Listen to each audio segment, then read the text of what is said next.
Hi, I'm Ron. And this is Russell Mael from Sparks. This is the LSQ podcast.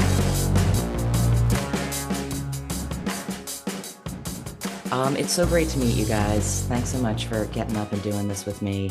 I have my latte here. I hope not to cry in it. Well, by the end, you might be crying, so. Thank you so much, Sparks, joining me to talk about their lives in music and also their new album, The Girl is Crying in Her Latte, the 26th studio album by Sparks. I'm sure as was explained to you, on this show, I focus on people's earliest kind of interactions with their creativity and the things that really instinctively grab them as a kid and how that kind of planted seeds that, you can still hear in their music and see in their art.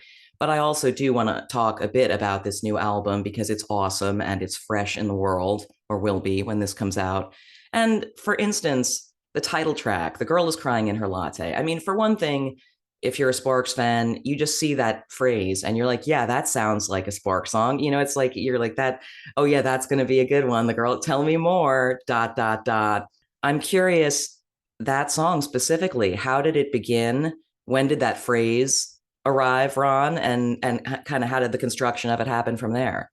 Well, that was one of the songs that I think there was, we kind of write in two different sort of ways. I mean, one, we kind of write in the more traditional way. We're sitting down at a keyboard and coming up with a song, but we also write just sometimes from a track, like just something that kind of rhythmically is inspirational. I think The Girl is Crying in Her Latte was one of those. And as far as like where the lyrical idea comes from, I'm never really sure. I mean, I'm not a songwriter that kind of experiences something or sees something and says, I have to write a song about that. The ideas just kind of come to me when I'm kind of not struggling to find the ideas.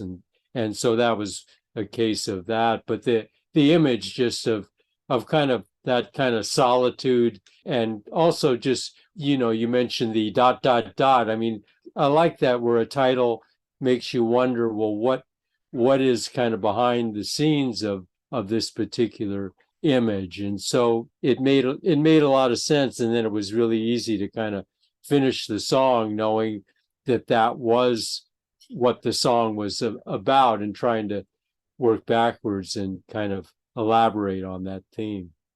Sorry I talked so long. No, that's awesome. How much of it is, though, a just sort of, I ask this from the perspective of someone who loves words and phrases and just an uncanny expression, which Sparks' catalog is full of so many uncanny expressions. And I wonder how often you're struck by a phrase that has a ring to it, it has an implied melody to it, that's like something you want to save for later, versus sitting in the moment with a kind of a concept or an idea or a feeling and then just kind of letting stuff pour out. I mean, I think we're less in the saving things for the future mode than actually just acting on ideas right when they're there, because kind of what's exciting for us is just coming up with something fresh. A lot of people have asked us, like, you have a stockpile of songs that you're waiting to do at some point, and or bits of songs, and we really don't, because we kind of get excited about a new project. And for us, it's sort of, what's exciting is working with a clean slate, and you can just come up with anything at the time. And sometimes things that we have had that have been laying around, they kind of, you're like, oh, that's from that period, for better or worse, and so, but we would rather just kind of have something fresh just for our own kind of satisfaction, even if it's harder. It's a lot easier to say, I'm going to take something from my stock pool of reject songs that I've been keeping around for the reject period. But we kind of like to think that we're always capable of coming up with something good and new at the time that we start out with making a new record. Again, with that title track to the new album, tell me a bit more about what happened from there once the kind of skeleton of the song is there and you're like, this is a song where we're going to take it to completion. With that song and with this body of work, where did you make the music? We record now. I mean, the good thing that we've had a lot of albums and had a lot of different ways of working. And we've worked with great producers in the past, with Tony Visconti, with Giorgio Moroder, with Todd Rundgren, with Muff Winwood. And we kind of, through time, we've learned from those people when we were really greener, and they taught us a lot of tricks and things that, that we've kind of retained. And then just at a certain point, we started thinking, oh, we could have a little setup at my place. And then things kind of, escalated from there. And then we started working and producing our own records, but from the basis of having these really great mentors along the way that loved what we were doing, both, creatively, but also just in all sorts of ways. They just loved the band and encouraged our eccentricities. I think there's all of those. None of those people wanted to sand off the rough edges. The rough edges are what they really liked about the band. And so we kind of kept that sort of attitude all along, and just then became better both technically at recording ourselves and recording, but also just better judges of, you got to be really brutal about what you keep, songs that you keep that you think are good, and then ones you think, ooh, that one's not as good, and you have to kind of just toss it aside. And so we, have gotten better at that, and that we think, and so the new album's not an exception, and we spent about a year on it, and there was no one way of working on the album. We have the studio at my place, so sometimes if Ron's not here, I can be noodling around with just stuff, not even knowing what it's gonna be, and on some of the tracks, then Ron took those noodling bits and then added a melody line to it that wasn't there, and lyrics to it that weren't there. And then the other type of writing was Ron coming up with songs on his own, just more in a more traditional way, and then just presenting it, and the song has got a structure already, and maybe in the recording process elements of that might change, but there's something to work with. And the other way is there's nothing to work with, and you're kind of saying, but I like how this sounds, so let's pursue it. So those are the kind of different ways we work. It's interesting when you talk about those earlier albums where there was a producer that you were excited to work with, Moroder, for instance, and that I would assume, and I'd love to know more about this, that when you were younger or earlier in your catalog, this sense that someone who would be a sounding board, pardon the expression, for saying, yeah, you're there, was what felt more necessary than now, where you're like, you know what, we don't actually need another person to say that we're on the right track. We kind of we know we got this. No, absolutely. I mean, those people were all people that we needed to learn, you hate to say learn, because that isn't what it was, but it was just, there was something about them that we needed, that was missing from what we knew as far as making records. I mean, obviously from Todd Rundgren, we were making just these home demos with our guitar person, Earl Mankey, just in his apartment on a little reel-to-reel, the three of us. But how do you make a record, And so Todd Rundgren was able to kind of translate the feeling that we had on that record, kind of the lack of glossiness in a way, but making it into a record. And the other people, like with Giorgio Moroder, just the whole kind of idea of electronics was something that we had really no experience with, and he really showed us how you do all those things. And with Tony, just a lot of the things with orchestrations and all were really something that we picked up on. So we kind of picked up on all those kind of musical ways of kind of other means of incorporating things into our songs that weren't just a traditional band format, even though we love playing in that way as well. But just to have all those tools available to us now, we kind of feel that we don't really need those people, because we've kind of absorbed what they had to offer, and are able to do it this way. And also just working by ourselves, we can kind of make fools of ourselves without anybody else knowing about it. And it's intimidating being in a studio with producers and a clock on the wall, knowing how expensive this is all being. But we can afford to take chances and just waste a day or two. And if nothing happens, all it is just wasted time.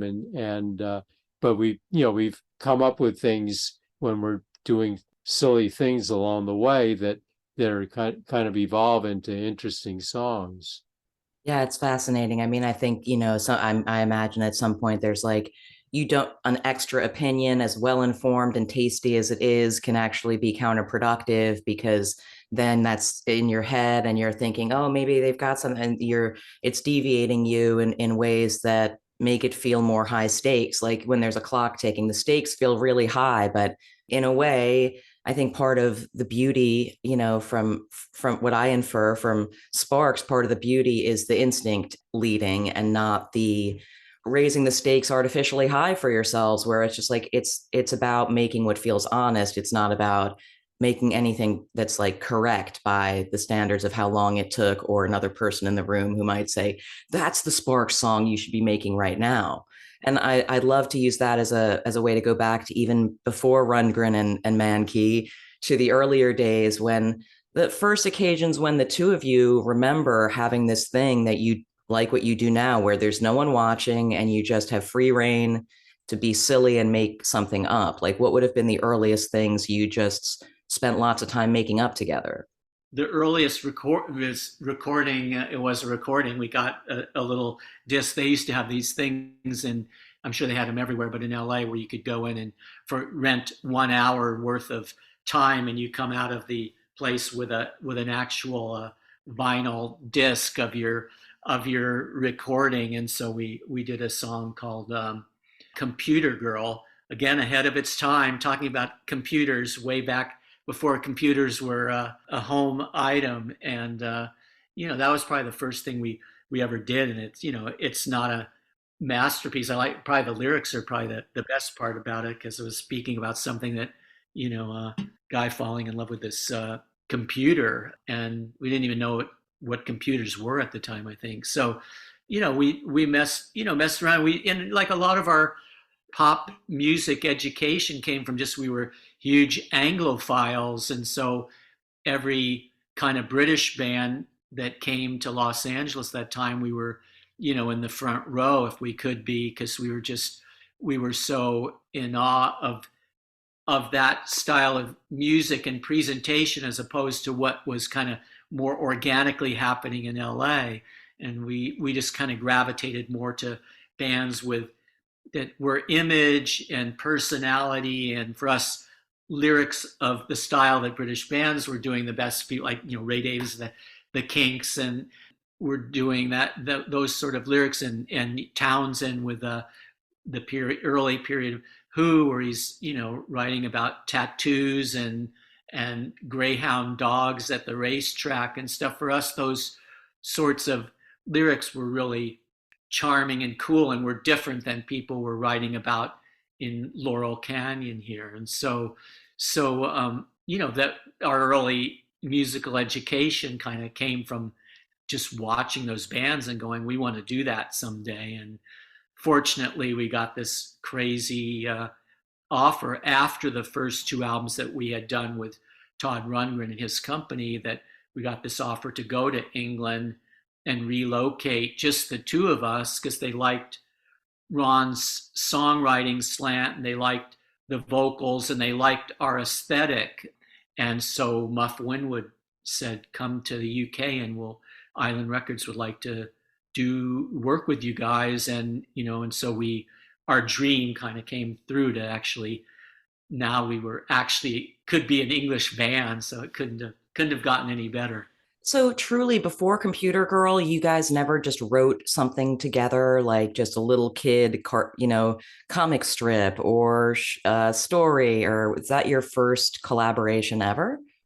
Yeah, because I think early on, at the beginning, even though I took piano lessons when I was really, really young, but I started, when I was a teenager, just playing electric guitar, and So, but the only songs I could play were like things like really basic, like Gloria or, or Louie Louie or things like that. So, the first things we did were the only things that we could play. They really weren't things that we wrote. And, but once we started writing, for some reason they didn't sound at all like the bands we were trying to emulate.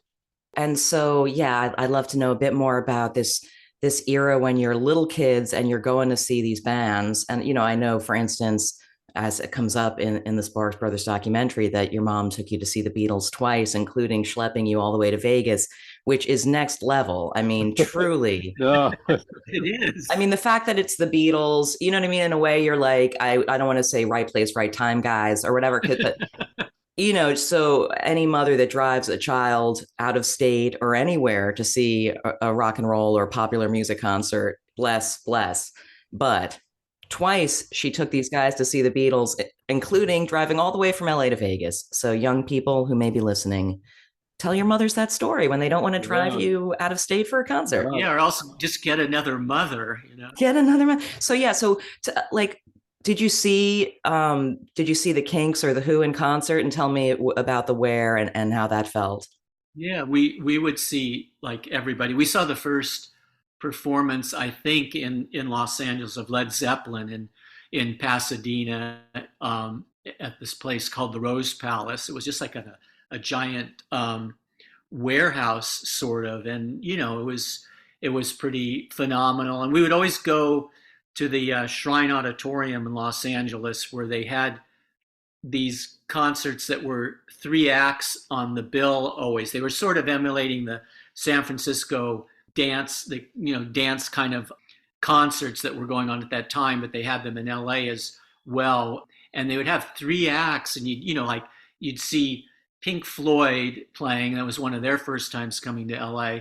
But then, second bill is like, I think it was Jeff Beck or something, or was it? Yeah, it was Jeff Beck with Rod Stewart as the lead singer, I think at the time. And then, third act would be somebody, that was like Blue Cheer or something from San Francisco. So it's like the third act is somebody that you would love to see on their own. And so it was a really amazing time. And we also both went to UCLA here, and so it had a really vibrant concert thing that wasn't a big deal. They weren't these huge concerts, but we saw Jimi Hendrix at a hall at UCLA. Yeah, and it was just one of those rectangular nondescript rec halls, and they said, oh, this guy Jimi Hendrix is gonna play here, so we had to go see him. And then he showed up late, I remember, for some reason. Like at that time, it didn't matter if you walk on stage an hour late. There, you don't need to give a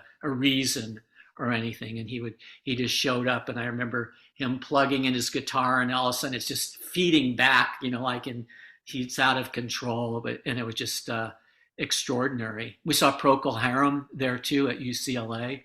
There were also like a lot of those kind of garage band, like the Sandells and things that we saw there. We always loved that kind of music as well, and Canned Heat and things like that. And so it was a really, everything was kind of equal at that time. And just to know it, I mean, it was so strange to think back where things weren't so kind of enormous, like you could see Jimi Hendrix playing on a little stage at a place like that. And it kind of was a different way of judging bands. Like every band was, oh, that's cool, but it wasn't like, I've got to get online and join a fan club to get a number and all those sorts of things. I have to move my money to a specific bank in order to get a ticket to see my favorite band. No, exactly. So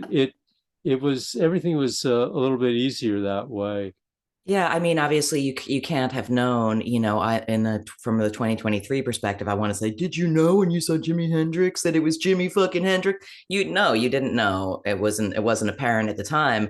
But I know also that that you guys were equally into sports and athletics as kids and as teenagers before you went to college and started recording songs and stuff. But like when you were going to these shows, was there a special different feeling that you can, looking back, say, yeah, going to see music before you ever wrote a song, it was in its own category of heart medicine or something, of like just really just like, what the fuck is this? This is my thing. Well, I mean, it came across to us that way, but not in the sense of us wanting to really do it for, I hate to use the term a living, but a living. We were kind of studying for other fields. I was trying to be a graphic designer, and so all, even though these things really kind of hit me in just this really massive way, much more than graphic design ever did, it never kind of occurred to me that that's something you could actually do and kind of put aside everything else. And I at UCLA, I was really fortunate because when we first started recording, I had a professor, and maybe he meant it as a critique of what I was as a graphic designer, but it was actually good advice. He said, you really shouldn't be doing this. You should just be a musician. It's like, and so he probably just thought I sucked as a graphic designer and thought. He said, "What's your plan B?" Yeah, exactly. But to have plan B being, a rock musician is not exactly the most sage advice for anybody, I think. But in any case, it worked.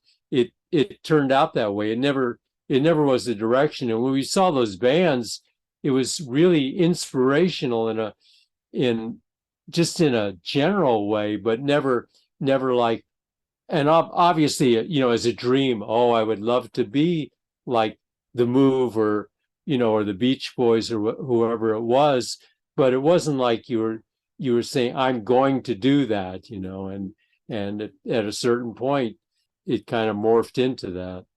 Yeah, I'm curious, as you started writing more music and the early on, the way that that process worked. We've talked a bit about how it worked for The Girls Crying in Her Latte, but back when early on it was a process where, Ron, you're starting on lyrics on your own and the songs are evolving from there. Am I understanding correctly that was? Well, I mean, in general, even from the very beginning, we started with the music, and also just the writing process was a much more democratic situation at the beginning. Everybody kind of contributed. Right. And you were figuring out how to write a Spark song and how to I'd love to hear a bit separately from you about, Ron as a writer and Russell, you as a singer. Like, did you have a phase where you were like, okay, I'm doing this now, and what is my technique? Or like, because you're both so good at at what you do, and I imagine that there is a period of refinement or of being like, okay, how am I going to level up in this craft? Yeah, I think part of the reason we sound the way we do is because we don't ever get that analytical about the process, and there's just something inherent in what we do, because we had those two albums out in the States, the ones that Todd Rundgren produced, the first one, and then his company was involved at Bearsville with the second one as well, Woofer and Tweeter's Clothing. But then we got that offer that I mentioned to go to England with Island, and so then all of a sudden we had no material, and Island, bought essentially a concept, and then Ron was writing one day. He went once a week, I think it was, to our parents had a little crappy piano. They were living in England at the time, and just one day came up with this song, This Town Ain't Big Enough for Both of Us, with that melody, writing it on a keyboard, and he wasn't singing it. He just wrote that exactly how it sounds now, that part on the piano. And so we didn't question it, and he just said, okay, here's a thing, just sing this, you sing this. That's where we became more of the dictatorship from the democracy, which he spoke about. The authoritarianism entered Sparks. He's like, I've got this mustache. I need to act That's a accordingly. whole other story. Yeah, all democracies die at a certain point. So, Fair, fair. And so yeah, he had that song, we didn't question it at all, or I didn't, other than it was, God damn, that's really hard to sing because it kind of goes all over the map, and just also it was written in a key that was really high, for me to sing in. But we didn't even know the concept of, transposing. You can shift things down or up at will if you know what you're doing. But it was written in that key, and so obviously that's the key it's going to be sung in, for Sparks, and it turned out it was high singing, but so that kind of the singing style was kind of evolving just by chance with that sort of way that Ron's songs were being written, and it just turned out a lot of them were kind of high singing and falsetto stuff, and I never knew I was a falsetto singer or could sing falsetto like that, because like early on, like Ron mentioned with some of the early songs, we were doing covers of Gloria and Satisfaction or something, and it's all singing pretty low, the singing. But then all of a sudden, songs like This Town and Equator are coming up, and they're these melodies that are in the stratosphere somewhere, and I just kind of did it. And so that's stylistically how the vocals were kind of evolving, and it just became a thing that we didn't discuss it at all. It just was. And Ron, as a writer, did was there a phase where you got into more draft or delving into reading authors you hadn't read before, kind of discovering? Yeah, did you do any sort of deep analysis or refinement? not me, no. You mean as far as like trying to develop something that would kind of lend itself to more to a lyrical. I guess I just mean as someone who is as focused on words and phraseology and precision and like that kind of imagery. I wonder if you ever had a sort of a period of voracious reading or of kind of sort of yeah. Yeah. It sounds like what you're saying, and I don't certainly don't mean to imply that analyzing what you're doing a lot is a correct way. I'm just always so curious about it because Yeah. I sometimes am surprised by that layer of like schooling yourself that artists may go through at certain phases where they're like, you know what, I need a little more of something, in the equation. Yeah, I mean, when I was at UCLA, I took I mean, this sounds pretentious, but just, I took a Shakespeare class and I really hated it and I did really poorly at it. But then, at a certain point, I decided there was one summer where the weather was really nice. And so I decided to read all of Shakespeare's plays during that time. And then I realized, gee, now I I kind of get this, and so I really enjoy uh, words, even though, for us the music has to come first, and that has to be strong. It isn't that we're trying to incorporate music into some kind of poetry or something like that, but I really enjoy words. And so to sit there that whole summer and kind of go through all the Shakespeare plays, it gave me a sense of accomplishment in some way. And I don't know whether it carried over into anything lyrically in our songs, but you kind of see, I mean, when you listen to things or read things that are kind of beyond what you can do, it kind of opens up just even the possibilities of things that are not your normal way of working. And so I think that was kind of a transformational time for me. I think both of us too like films a lot, and I think and early on we both saw a lot of films, and especially foreign films that were coming through at that time when we were students at UCLA. And so even though you can't pinpoint something specific, maybe again things were being absorbed, by going to see, Truffaut films or Godard or Fellini or, Kurosawa or Antonioni,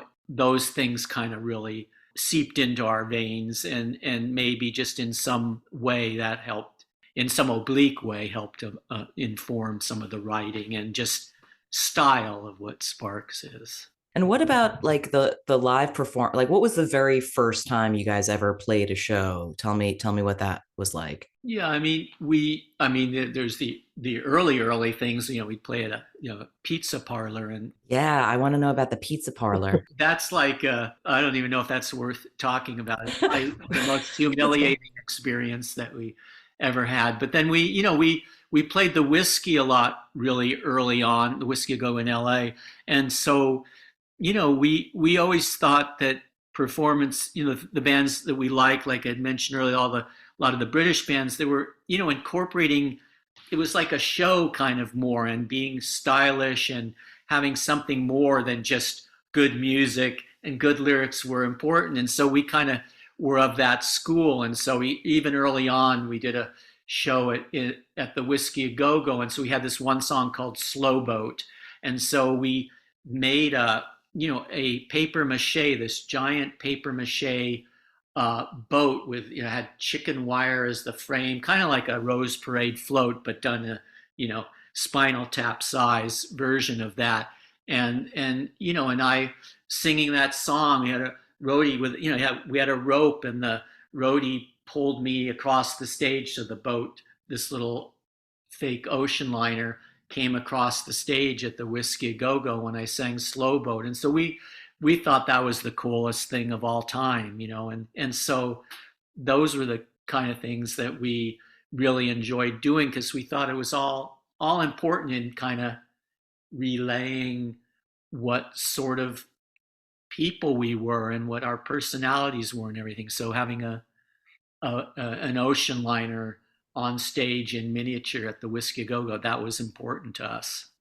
And the bands that we really, admired and tried were influenced by were bands where the people in the band had a certain had character. There were individual characters in the band. It wasn't like just this bland thing of it's just the music, man, and just it's like there's a kind of a story, but it's not like a defined story. Like when you went to see The Who, there were those four characters there, and it always kind of struck us that was kind of the band that we wanted to be, even though we didn't know, how to achieve that. But we did know that we didn't want to be just kind of one of those more the bands that were kind of pushing out that visual side, that were kind of the most prevalent kind of bands in Los Angeles at the time. Yeah, I always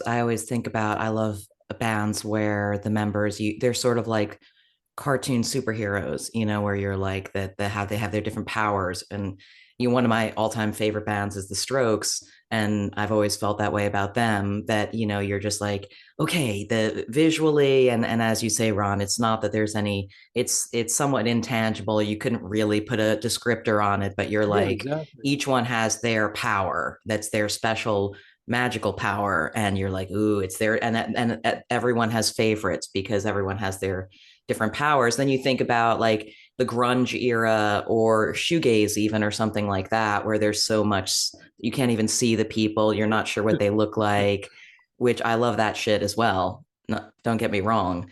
But so is that what kind of informed, like knowing that that's what you were doing, a confidence early on about about performing? Like, did you feel confident those early shows when you're with the paper mache boat, or was there like a stage fright initially before you found your true stance? Well, it was like, no, it was like fear of like going on stage in a boat when you're playing with I don't know, it's really these bands that probably no one will ever know, but have ever heard about, but like Little Feat, where it was this kind of, in quotes, the honest, an honest thing that type of music, they're great musicians and all that for sure, but that's honesty. And that, if you have a presentation where you go across the stage in a boat, that's like kind of, there's something, it's not honest music, it can't be, because there's a show too. So I think it was kind of, also like being petrified to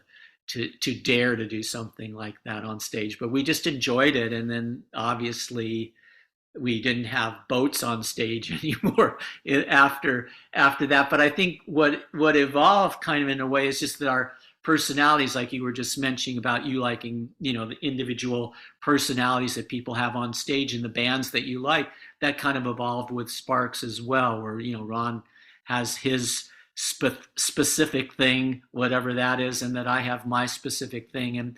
And those kind of became more pronounced in a certain way through, in time, whether it was us making them more pronounced or it's just people seeing it as being more pronounced. I don't know, but those evolved.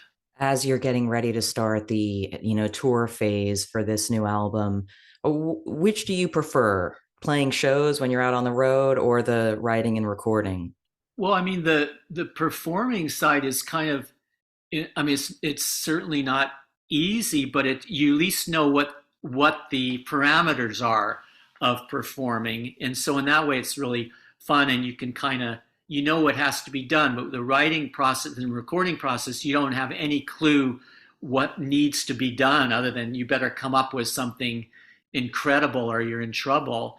But so the two things are so different in those kind of ways. I mean, obviously you have to give a good performance too, or you feel obligated, you want to give a good performance, but you kind of know what has to be done. And then, so that's why the recording thing is also so fun, even though it's like also really intangible as to, God, we're starting with nothing and we've got to create something. And what if we fail, Yeah, both opportunities for momentary adrenaline bursts, right? Exactly. Where you're just like, oh God, and then you're like, oh fuck. That's what I say every time before I go on stage every night. You kind of going, oh my God, I signed on to do this, to have to stand in front of several thousand people who are going to stare at you for 2 hours and analyze your every move. That's frightening, but I signed up for it. Yeah, it's that high wire thing of where it's scary, but once you've got it, then it's it's validating, it's affirming. And obviously you guys keep doing it and have never stopped doing it. And I wonder if at moments like this, when there's an album about to come out and a big global tour about to start, if these are moments when you zoom out and you think, and you sort of reflect on phases or what phase you're in of the thing. And so from the 2023 perspective, what would you say currently are the songs you're most excited to revisit? What are some of the older tunes that feel very exciting to be taking on tour in 2023? Yeah, I guess not to spoil the fun for people to discover and go, oh my God, they're doing that song. Maybe I won't say too much specifically, but what I can say is that we learned on the last tour that with Sparks now, where in the past we would always kind of have these hesitations, sort of like, well, we better do songs that we know people are going to connect with and not risk taking the deep dive on some of the albums and more obscure tracks. We kind of learned more with the last tour and going to follow through with that same mindset that we want to do certain songs too that people have never heard from us before, from our catalog of songs, from albums that maybe aren't the ones that you go, oh, that's the whatever your golden era might be of Sparks, your vision of what that is, to pick songs that are more obscure. And we found with the last tour even that those songs were getting really strong reaction and people really appreciated that they were getting to hear this song that wasn't an obvious like song that you have to do. And so with that in mind, we've kind of continued with that. And it also gets harder and harder to make a song set list because we have now, this is the 26th album. And so if you figure our sets usually end up being around 22 songs, something like that seems to be about the right amount before we collapse and then, or we've overstayed our welcome with the audience or whatever, for whatever reasons. And so if you figure there's 26 albums and only 22 maybe songs around that amount. Some albums are going to get shortchanged, so it's having to figure out a balance of what you want to include. And then some albums you go, oh God, we have to do 2 from that album for whatever reason. So that then takes away another album's place. So it's a juggling act, but it's also really fun now in this period, because it helped so much with Edgar Wright's documentary, where he kind of stressed that he really felt that all of the periods of Sparks were equally valid, even if the period wasn't as commercially successful, that it wasn't the fault of the album, in his opinion. He felt the creativity was always there, and the thinking, the mindset was always there, and there was just circumstances that were an album didn't click for whatever reason commercially. So we kind of now, because of that, we kind of sense that, it's kind of fun to be able to do some of those more obscure periods live. And also there's a couple of songs I can think of just that were on albums and kind of there and people appreciated them. But then when we started doing them live, they took on this more anthemic kind of feel, that they kind of really move the audience not just in a physical but in an emotional way too, and it kind of went beyond what the album was. I mean, one is My Baby's Taking Me Home. It's always kind of really been a highlight of the sets. And then even from the last album, like the song Like All That was kind of hidden on the album. When we started doing it live, it really became kind of more of an anthem in the good sense of the term. And so it's really interesting where you have a song and it's kind of one thing when it's on an album, but then live it takes on another meaning and becomes almost a highlight of the live performance. Yeah, I mean, and in the streaming era where you sort of look at what your own most popular songs are, and of course there are some obvious ones in there, but then there are some that you're like, okay, interesting, y'all. Like, that's what you were picking from those albums, and they rise for a whole new context for whatever generation and their point of entry. And I'm sure that must be fun. And I know that also some of the people in your band now are younger, more recent Sparks fans. Shout out to Evan Weiss, who's a buddy of mine here in LA. Wow. But yeah, it's just cool to think, we're talking about the Hendrix example earlier, that you can't see it from your perspective, just this thing of where like whatever combination of songs you play is going to be epic and singular to the people who are in that moment in time there for it. Like you can't analyze your own catalog from in an objective way, because you've been experiencing it every minute of the way, and then some new person pops up and they're like, which song? Yeah, no. Thanks 2023 for letting us know. Thank you so much, guys, for getting together to do this. It was an honor to have you on the LSQ podcast. Thank you. Yeah, good talking with you. Pleasure to be here.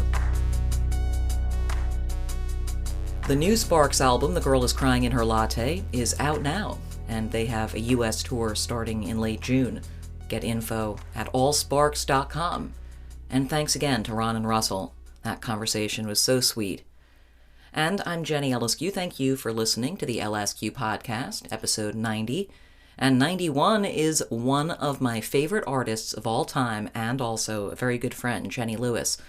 I've been waiting for the perfect moment to have her in the series, and she's got this exciting new album called Joy Y'all coming out actually at the end of this week, so that will follow next week with a new LSQ episode with Lewis. And then later this month, to go along with his new solo album Melodies on Hiatus, an episode with Strokes guitarist Albert Hammond Jr. as episode 92. You can find all of the episodes at jennylsq.com and on all of the platforms. And I'm on socials at jennylsq. Thanks again for listening.